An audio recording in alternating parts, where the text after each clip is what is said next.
Okay. Welcome to SMS classes. Present chapter is probability. 10th class, 10th problem. 10th problem very important. చాలా simple. చూడండి, ఏ piggy bank contain ఒక బ్యాంకులో ఏమున్నాయి 50 rupees అంటే ₹10 అంటే 50 పైసా అంటే ₹10 ఎన్ని ఉన్నాయి? 10 ఉన్నాయి. అదే రూపాయి ఎన్ని ఉన్నాయి? 50 ఉన్నాయి. ₹2 ఎన్ని ఉన్నాయి? 20 ఉన్నాయి. ₹5 ఎన్ని ఉన్నాయి? 10 ఉన్నాయి. అవన్నీ ఒక పిగ్గీ బ్యాంక్లో ఉన్నాయి. అయితే మనం కనుక్కోమన్నది ఏంటంటే ఫస్ట్ది 50 పైసా కంటెంట్ అంటే 50 రూపీస్ ఉండేది చూడాలా. అంటే ఈ బ్యాంక్లో answer number of 50 Paisa coins, దీన్ని ఏమంటారు? ఎన్ ఆఫ్ ఈ అంటే ఎన్ని ఉన్నాయి? 100. ఎన్ని ఉన్నాయి? 100. అది రాసుకున్న తర్వాత ముందు main total number of coins,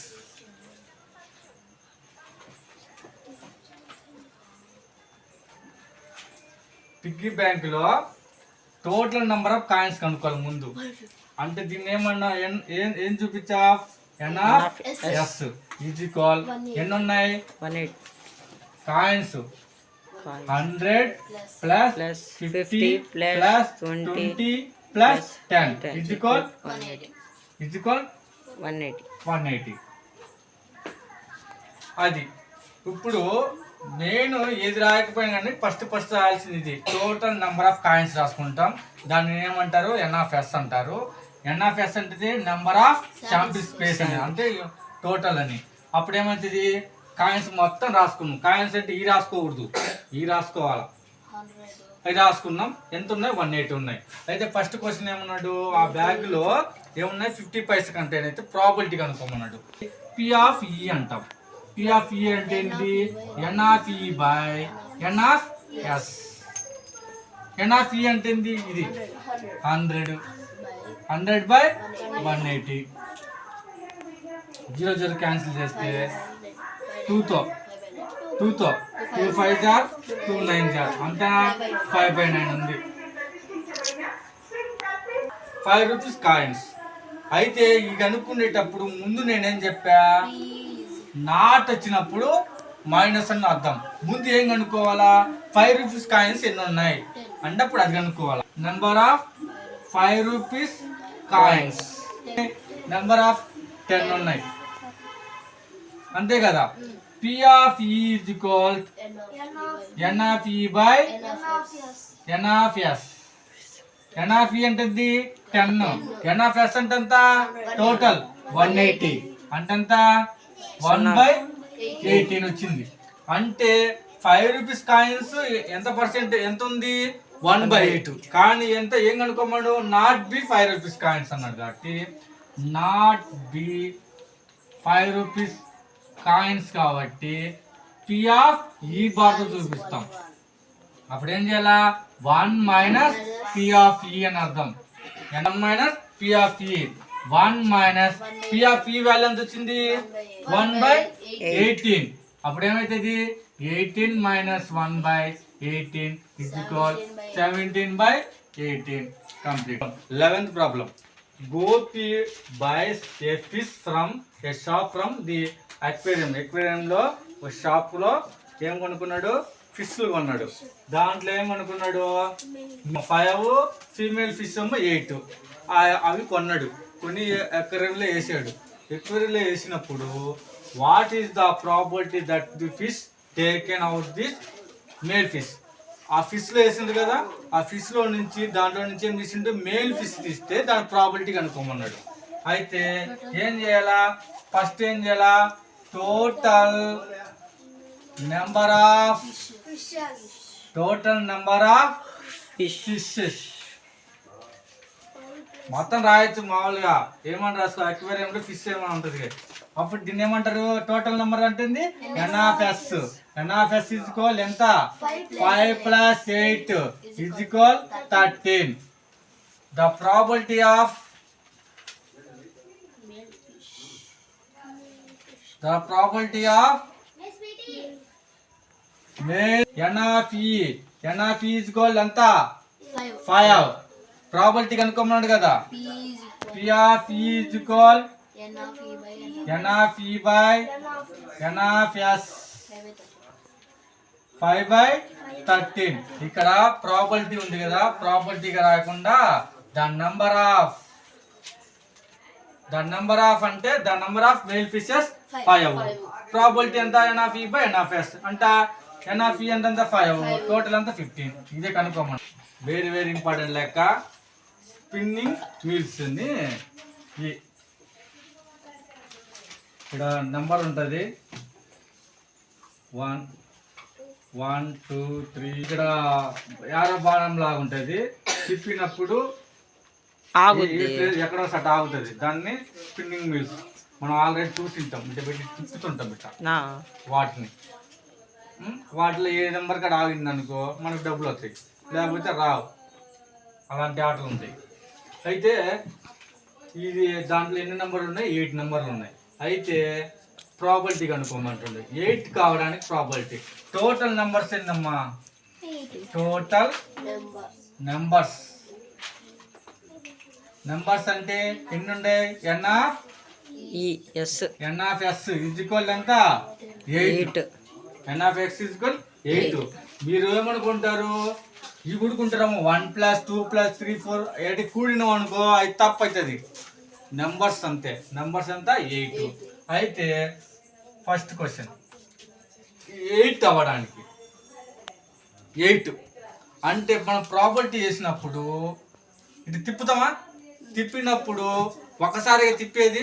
తిప్పితే ఆ ఒక్కసారి 8 1.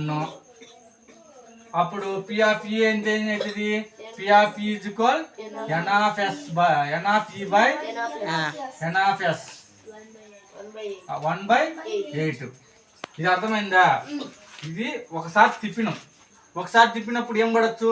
1 పడచ్చు, 2 పడచ్చు, 3 పడచ్చు, 4 పడచ్చు, 5 పడచ్చు, 6 పడచ్చు, 7 పడచ్చు, 8 పడచ్చు. అంటే ఒక ఛాన్స్ అనేది ఉంది కదా. ఆ ఒక ఛాన్స్ ఉంది కాబట్టి 1 రాసిన. 8 సార్లు 8 నెంబర్లలో ఒక్కసారి అన్నా మనం ఒక్కసారి తిప్పినాం, అది ఫస్ట్ టైం 8 ఉన్నది అనుకో, ఒక ఛాన్స్ ఉన్నట్టు అర్థం. అందుకని 1. ఈ టోటల్ అంతా 8 కాబట్టి అది ఫస్ట్ క్వశ్చన్. సెకండ్ క్వశ్చన్ ఏంది? ఆడ్ నంబర్స్ చెప్పాయి. ఆడ్ నంబర్స్ అంటే ఏముంటాయి? 1 3 5 7 అంటే 1 3 5 7 అంటే ఎన్ని ఉన్నాయి? 4 ఉన్నాయి. ఇప్పుడు ఒక స్పిన్నింగ్ తిప్పినప్పుడు మనకు 4 ఛాన్సులు ఉన్నాయి కాబట్టి దీన్ని ఏమంటారు? n of e by n of e అంటే 4. n of e అంటే 4 కాబట్టి p of e is equal ఏం రాసుకోవచ్చు? n of e by n of s. అప్పుడు ఎంత? 4/8. అప్పుడు ఏమవుతుంది? 1/2. చూడండి ఈ లెక్క చాలా సింపుల్. బట్ మనం ఏమనుకుంటాం? ఆడ్ నంబర్స్ అంటే 4 ఉంది. 1 3 5 7. ఏం రాయాలా ఆన్సరు? 4/8 అని నీకు తెలుసు. కానీ నువ్వేమనుకుంటావు? అన్ని లెక్కలు ఒకలా ఉంటాయి. ఓహో ఇది కూడుకోవాలము 1 3 5 7 కూడినాం అనుకో లెక్క తప్పు అవుతుంది. అర్థమైందా? మనకు ఇదేం చేయాలా? 1 3 5 7 అనేవి నెంబర్స్. ఎన్ని నెంబర్స్ పాసిబుల్ ఉన్నాయి? 4 నెంబర్స్ పాసిబుల్ ఉంది కాబట్టి 4 అని రాయాలా. అట్టని 1 3 5 7 కూడినాం అనుకో లెక్క మొత్తం రాంగ్ అవుతుంది. అర్థమైందా? అది థర్డ్ ప్రాబ్లం ఏంటిది? గ్రేటర్ దాన్ 2 అంటే చూడండి ఇదే గ్రేటర్ దాన్ అంటే ఇది లెస్ దాన్ కదా, ఇది గ్రేటర్ దాన్. ఇది గ్రేటర్ దాన్ 2 అంటే ఏమని? 2 కంటే ఎక్కువ. 2 కంటే ఎక్కువ 3 4 5 6 7 8 9 రాస్తామా? ఎందుకు? ఇక్కడ 8 వరకు వచ్చింది కాబట్టి 9 అంటే 1 2 3 4 5 6 ఉంది. అంటే గ్రేటర్ దాన్ 2 అంటే గ్రేటర్ దాన్ 2 అంటే ఏమొస్తుంది? 3 4 5 6 7 8 అన్నప్పుడు ఎన్ని వచ్చినట్టు? n of e అనేది ఎంత వచ్చినట్టు? 6. అన్నప్పుడు ఏమైతుంది P of E is equal N of E by N of S అంటే ఎంత 6/8 అంటే ఎంత 2/4. Fourth problem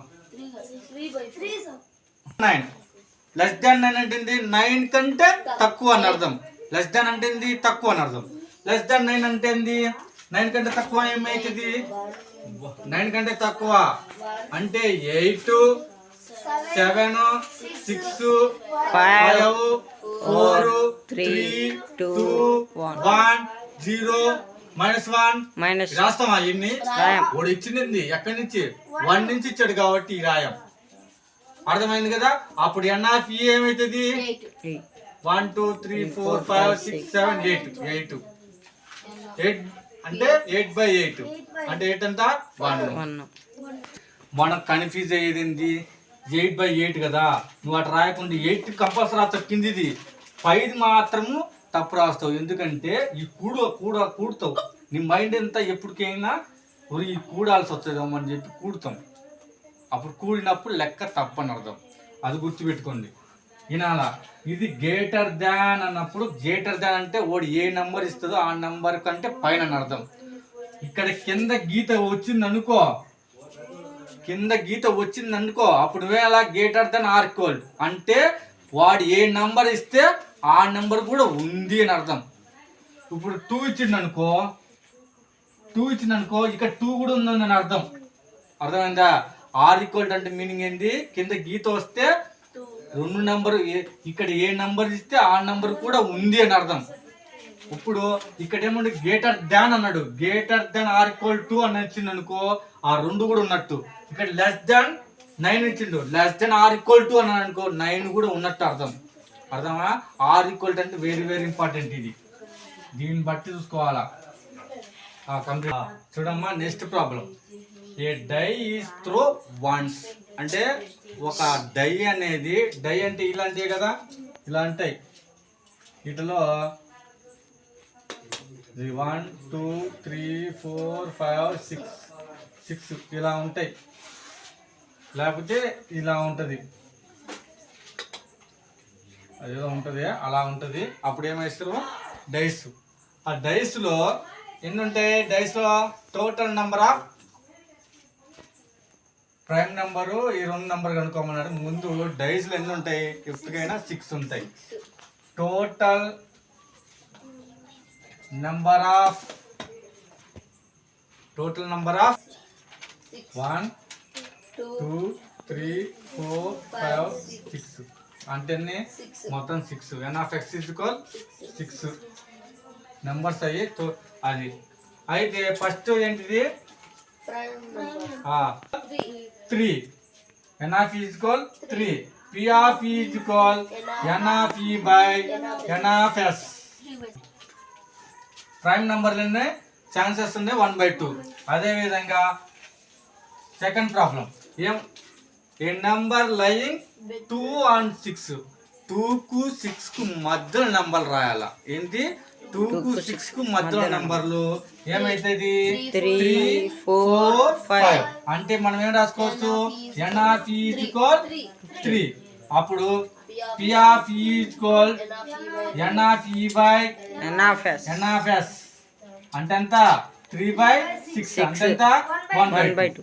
okay. Third problem ఏంటిది ఆడ్ నంబర్స్ అన్నాడు. ఆడ్ నంబర్స్ ఏమైతుంది 1 3 5 కాబట్టి N of E is equal ఎంత 3. N of S is equal ఎంత 6 అంటే అప్పుడు P of E is equal N of E by N of S అంటే 3/6 అంటే ఎంత 1/2. మీరేం చేస్తారంటే ఇది రాసిండ్రు కానీ ఇక్కడ ప్రైమ్ నెంబర్లు 2 3 5 ఈ కానీ రాయలేదనుకో 1 మార్క్ క్యాన్సిల్. అర్థమైందా. అబ్బో ఈ లెక్క మనకు అన్ని వచ్చినాయి అని చెప్పి డైరెక్ట్గా N of E is equal N of S 3/6 అని ఆన్సర్ బట్టి కొడతారు మన వాళ్ళు. బట్టి కొట్టి ఈ రాయలేదనుకో ప్రైమ్ నెంబర్ అంటే 2 3 5 అని రాయలేదనుకో వీళ్ళన్నీ బట్టి కొట్టింటారు అని చెప్పి ఏం చేస్తారు మార్క్స్ 1 మార్క్ పోద్ది.